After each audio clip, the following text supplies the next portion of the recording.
প্রিয় দর্শক, আসসালামু আলাইকুম।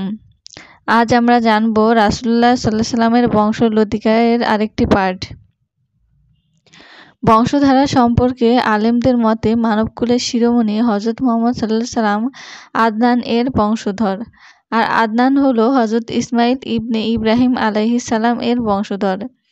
প্রিয় নবী নিজের নসবনামা সম্পর্কে এতটুকু ইরশাদ করেন, আল্লাহ তাআলা ইসমাইল আলাইহিস সালাম এর বংশধরের মধ্যে কেনানাকে শ্রেষ্ঠত্বের আসন দিয়েছেন। কেনানা বংশের মধ্যে কুরাইশ বংশকে সম্মান ও শ্রেষ্ঠত্ব দিয়েছেন, আর কুরাইশদের মধ্যে বনু হাশেমকে বৈশিষ্ট্য দান করেছেন এবং বনু হাশেম হতে আমাকে মনোনীত করেছেন। সহিহ মুসলিম। বংশধারা বর্ণনাকারীদের মতে রাসূল করিম সাল্লাল্লাহু আলাইহি সাল্লামের বংশধারা নিম্নরূপ: মুহাম্মদ সাল্লাল্লাহু আলাইহি সাল্লাম আব্দুল্লাহ, আব্দুল মুত্তালিব, সায়বা, হাশিম, আব্দে মুনাফ, আল মুগিরা, কুসাই, কিলাব, মুরারা, কাবা, লুয়াই, গালিব, ফিহির, মালিক, নামার, কুরাইশ, কিনানা, খুজাইমা, মুদ্রিকা, ইলিয়াস, মুজর, নাজ্জার, মাআদ, আদনান।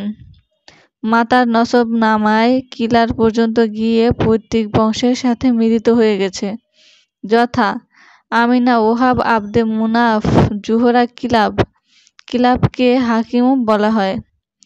এখানে উল্লেখ্য যে রাসূল করিম সাল্লাল্লাহু আলাইহি সাল্লামের দাদা আব্দুল মুত্তালিবের ঔরসে 10 পুত্র ও 6 কন্যা জন্মগ্রহণ করেন। পুত্ররা হলো হারিস, আল আব্বাস, আবু লাহাব, হাজলা, জুবায়ের, মাকারিম, দিরার, আবু তালিব, হামজা, আব্দুল্লাহ। আর কন্যারা হলো সাফিয়া, উম্মে হাকিম অথবা উম্মে হানি, আতিকা, উমাইমা, আর ওয়া বাররাহ। আলোচনা থেকে বোঝা গেল যে হযরত মুহাম্মদ সাল্লাল্লাহু আলাইহি সাল্লাম আরবের সম্ভ্রান্ত বংশোদ্ভূত।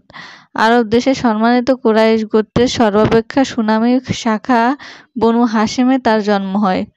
কুরআন মাজিদে আরববাসীকে সম্বোধন করে বহু স্থানে কথাগুলো উল্লেখ করেছেন।